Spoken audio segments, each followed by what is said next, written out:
సంపూర్ణమైన దీర్ఘశాంతంతో తగ్గించుకుని, చాలా విధేయత కలిగి, చాలా ఓపికగా, చాలా ప్రేమపూర్వకంగా ఒక వ్యక్తిని కాపాడుకునే విధానంలో మనం మాట్లాడాలంట. అది కుటుంబమైనా, సంఘమైనా, బంధువులైనా, అన్నదమ్ములైనా, అక్క చెల్లెలైనా. మీరు ఎవరితో మాట్లాడుతున్నారు, ఏం మాట్లాడుతున్నారు, ఎలా మాట్లాడుతున్నారు? సంపూర్ణమైన దీర్ఘశాంతముతో. మరొక మాట, ఇప్పుడు కూడా మీరు ఏదైనా చెప్పాలనుకున్నప్పుడు ఒక మనిషిని హృదయంలో ఉంచుకుని మాట్లాడొద్దు. అసలు ఒక స్త్రీ కానీ, ఒక పురుషుడు కానీ, ఒక తమ్ముడు కానీ, ఒక అన్నయ్య కానీ, లేదా ఎప్పుడో చెప్పబడిన మాటలు కానీ, ఎప్పుడో తెలిసిన విషయాలు కానీ మనసులో పెట్టుకుని మనం మాట్లాడకూడదు. అది దైవ చిత్తానుసారమైన వాతావరణం కాదు. దైవ చిత్తానుసారమైన వాతావరణము కాదు. నా ఆత్మ లేనివాడు నా వాడు కాడు అన్నాడంటే మనం దేవుని ఆత్మ కలిగే మాట్లాడాలి. దేవుని వారంగా మనం మాట్లాడాలి. ఏ విధము చేతనైనను ఒక సహోదరుని ఏం చేయాలండి? సంపాదించుకోవాలి. మన బంధువులు మనం సంపాదించుకోవాలి, మన అన్నదమ్ములు మనం సంపాదించుకోవాలి, మన ఇరుగు పొరుగు వారిని మనం సంపాదించుకోవాలి అంటే మనం సంపూర్ణమైన దీర్ఘశాంతంతో ఖండించాలంట, సంపూర్ణమైన దీర్ఘశాంతంతో బుద్ధి చెప్పాలంట, సంపూర్ణమైన దీర్ఘశాంతంతో ఓపిక కలిగి చేయాలంటే ఏం చేసినాం? ఆవేశంతోనో, కోపంతోనో, అధికారం ఉందనో, బలం ఉందనో, చేయగలరనో, మీరు చెప్పగలరనో, మీకు అధికారం ఉందనో, మీకు వయసు ఉందనో మాట్లాడొద్దు.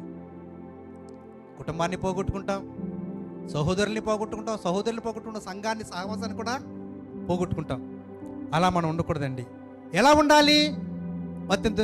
మత్తయి సువార్త 18వ అధ్యాయం. మత్తయి సువార్త 18వ అధ్యాయం తీసుకుందాం అందరం కూడా.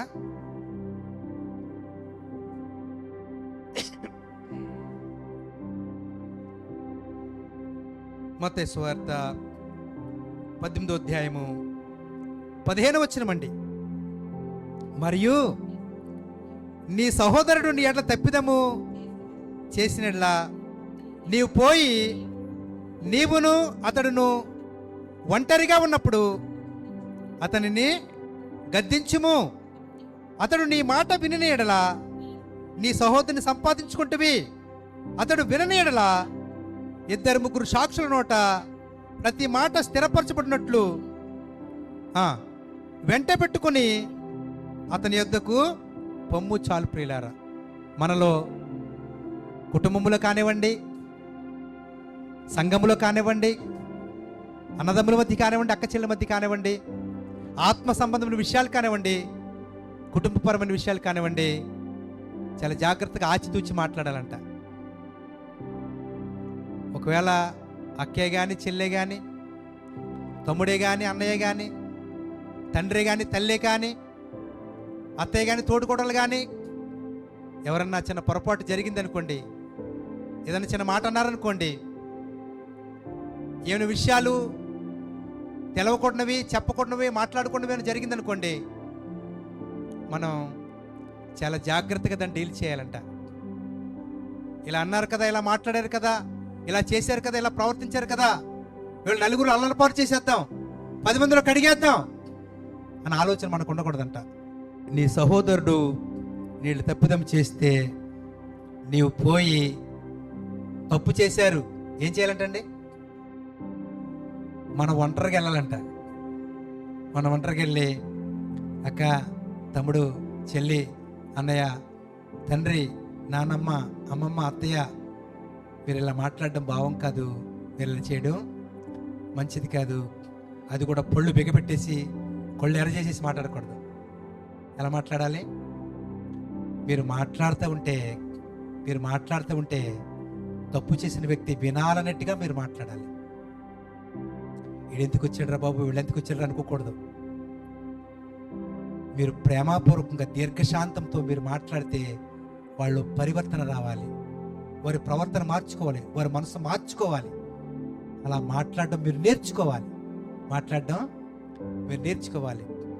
నటించడానికి కాదు సుమా, మెప్పించడానికి కాదు సుమా, దేవుడు మెచ్చుకునే వారిగా బ్రతకడానికి, మన కుటుంబాన్ని కట్టుకోవడానికి, మన సంఘాన్ని కట్టుకోవడానికి, ఒక సహోదరుని సంపాదించుకోవడానికి, ఒంటరిగా వెళ్ళమన్నాడు.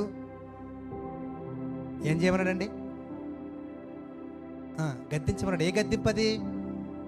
ప్రేమపూర్వకమైనటువంటి నీ గద్దింపులు ఏం కనపడాలి? కోపం, ఉద్రేకం, ఏంటండి, అహంకారం కనపడకూడదు. నీ గద్దింపులో ప్రేమ కనపడాలి. గద్దించారు కానండి, ఎంత ప్రేమతో గద్దించారండి అన్నట్టుగా ఉండాలన్నమాట. ఒకవేళ ఆ గద్దింపు ఒకవేళ వాళ్ళు అర్థం చేసుకుంటే వాళ్ళు మారుతారు. అతడు నీ నోటి మాట, నీ మాట వినినేడలా నీ సహోదరుని ప్రేమాపూర్వక గద్దింపు వాళ్ళకి అర్థమైతే, వాళ్ళు మారితే, వారు ఒప్పుకుంటే మీ అన్నదమ్ముల్ని, మీ అక్క చెల్లి, మీ సహోదరుల్ని మీ సంఘాన్ని సంపాదించుకుంటారంట. లేకపోయినట్లయితే అతడు వినని ఎడల అప్పుడు తీసుకెళ్ళాలంట. ఏదన్నా చిన్న విషయం తెలిసిందనుకుంటే మనం ఏం చేస్తామండి? 10 మందిని వెంట పెట్టుకుని ఏదో ఒక రౌడీజం చేసినట్టుగా, ఏదో అక్కడ గందరగోళం చేసినట్టుగా, ఏమండి, అక్కడేదో లాగేద్దాం, పొడిచేద్దాం, కరిచేద్దాం, ఇంకా తెగంతప్పుడు చేసేసుకుందాం. అలా ఉండకూడదండి. అలా ఉండకూడదు. ఏ విధము చేతనైనా ఒకరిని సంపాదించుకోలే కానీ ఏ విధము చేతనైనా ఒక దూరము చేసుకో.